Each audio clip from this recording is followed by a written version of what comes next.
Tara had determined to find a way to survive, regardless of the difficulty. That determination had not even begun to waver 2 days later when there was a knock on the front door. She'd only just barely fell asleep for the first time in a while, but the knocking was enough to jolt her out of bed. At first, fear gripped her heart, making her cast a scared look toward her bedroom door. But as her senses returned to full functionality, she realized the knocking was coming from the front door. A cursory glance at the clock on her bedside drawers confirmed it was only 7 a.m. She quickly pulled on her bathrobe, fumbling with her slippers, and all the while contemplating the situation. Who could that be? And at this ungodly hour, too. How dare they disturb my much-needed sleep? Could it be something about Mark? She hoped, she prayed.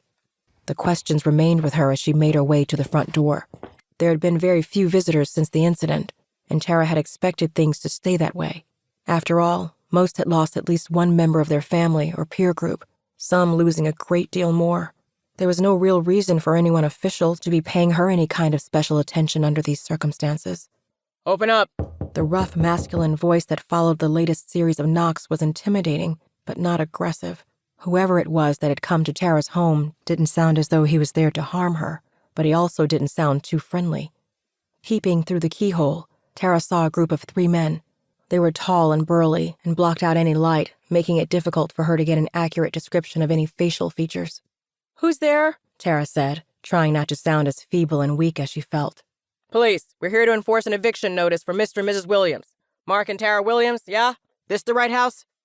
"Yes," Tara answered uneasily. "But it's not time yet. I still have 2 more days before it comes down to this. You can come back then." "Well, ma'am, we have the notice and we're already here. Please open the door and comply, or we'll have to proceed with force." Opening the door, Tara saw from the badge being waved in her face that it was indeed an Officer Lewis. Flanking him on both sides were 2 other uniformed officers, standing at attention and ready to react to any trouble. Not that she had any to give. It was as much an effort to leave her bed to answer the door, so putting up any form of resistance to these burly guys was simply out of the question. All 3 stepped into the house, standing beside the coat rack in the hallway and getting straight down to business. They seemed to be surprised she was pregnant, but the lead officer just shook his head after his initial concerned frown, as if trying to dispel any feelings of guilt and remorse. They were here to carry out a job, after all. "You're Tara Williams?" Tara responded with a silent nod, too confused and exhausted to speak coherently. "Where's your husband? I'd much prefer if we—" "Gone? He was one of those who vanished during the— Her explanation lodged in her throat. She couldn't bring herself to say the words. The mention of Mark had given her chills. She stopped short, still too surprised at her own misfortune to converse. A hint of sympathy flickered in the eyes of the sheriff, but then he reverted to the document in his hand. Tara supposed events like this one were a daily occurrence now for his department. The disappearances had caused a slew of financial troubles. She could take solace in the fact she was joining a whole lot of other people in the same boat. "Look, I'm sure there will be some sort of special facilities for pregnant moms to be who find themselves on the streets. I'm not sure of the details, but I'm sure you'll be able to find something," the officer mumbled without looking her in the face. "We're just here doing a job, ma'am." Tara stared at the piece of paper in his hand. "So this," he started, handing her the page, "is an eviction notice for today. According to the information we received, you're supposed to have packed up and left the premises by 6 a.m., and since you've already exceeded that time, we won't hesitate to ask you to leave immediately. Look, we can give you about 10 minutes to get the essentials." He drew a deep breath, and his gaze met her eyes, as if to say, "I am being compassionate, Mrs. Williams, allowing you 10 extra minutes." But it didn't feel like that. It felt brutal. And still, he wasn't done. "The rest is going to have to be sent to you. You'll have to work that out with the landlord." A moment of silence filled the room before Tara finally spoke. "Officer, I don't understand what's going on. The notice I received in the mail stated that I had until the 30th of the month. Today is the 28th, and I haven't even found a place to move to yet. I have no money or family that's willing to help me out, and I was hoping I'd be able to figure something out within the next 2 days. So, please, if you don't mind." "Ma'am, stop. We don't make the rules. We just enforce them. You'll have to take that up with someone else. Whoever issued that letter must have had their facts all wrong. The eviction notice is what we work to. We can't do anything for you, ma'am. See? He waved the notice in front of her face again. The date stood big and bold. Today's date. Now, are you going to get your essentials packed in the next 10 minutes, or do you want to leave this place empty-handed? Officer Lewis ordered. Tara nodded slowly, holding back what was building to become a torrent of tears. I need things. I'll gather some things. Just give me time. A little time. It's all Like I said, 10 minutes. Can you make it 15? I move a lot slower these days with the almost due pregnancy and all. Look at me, officer. And he did look at her. She waved her arms in a downward motion, indicating her swollen belly and tired attire. The officer scowled, finally, as if she was asking the impossible. Fine, but make it snappy. We've got other stuff to attend to. You're not the only unfortunate one that'll be evicted today. You know how things are. As quickly as she could possibly manage, Tara walked around the house, gathering the essentials as she went. She soon had a duffel bag with clothes, sanitary items, and $7 in cash, which was all she had left. Dropping the bag at the doorway of her bedroom, she quickly got into the shower, giving herself a much-needed freshen up. Almost done? Officer Lewis asked tersely. Tara had just emerged from her room fully clothed after her rinse, bag in hand.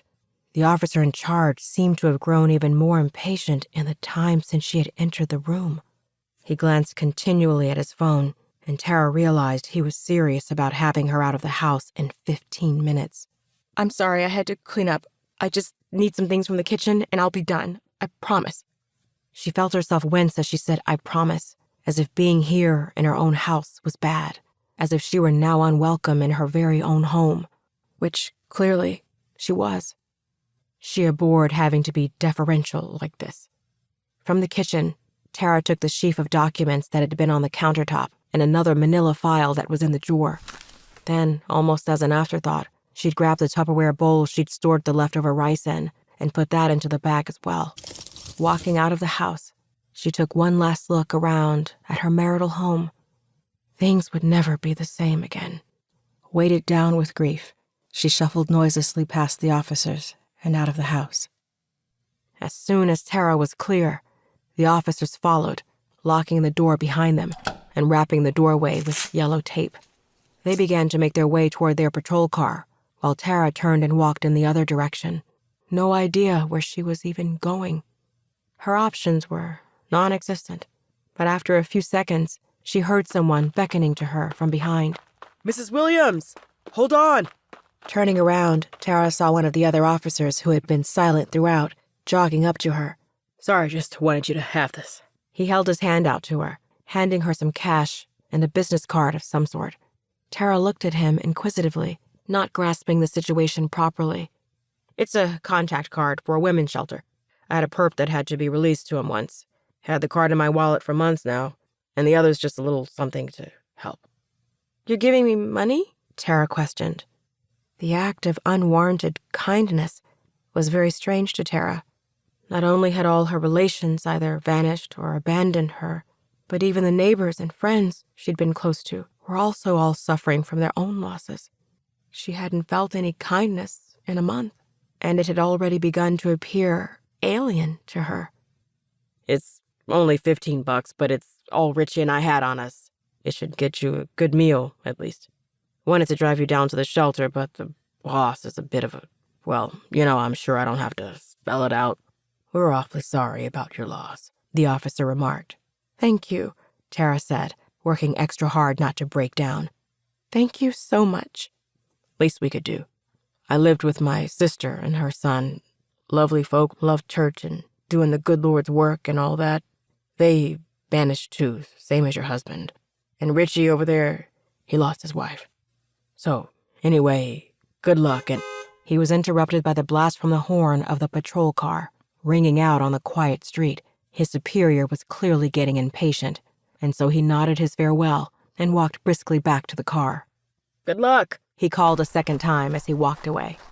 Tara watched him go, touched by him and his colleagues' generosity. The same tragedy that had caused everyone to enter survival mode and lock others out had apparently left the more positive mark on him. If only there were more of that to be found. After walking 2 blocks and being reminded rather unpleasantly that she was carrying a tiny new life in her stomach, Tara settled down on a park bench she'd often visited while Mark was out at work. Back then, the park had been bubbling with activity and frequented by many. Now, it was about as active as a bingo hall in a daycare. The slightly frigid breeze outside wasn't helping either. There was only one other person there, and he seemed to be passing through. Only after the stranger was gone did Tara realize just how defenseless she was.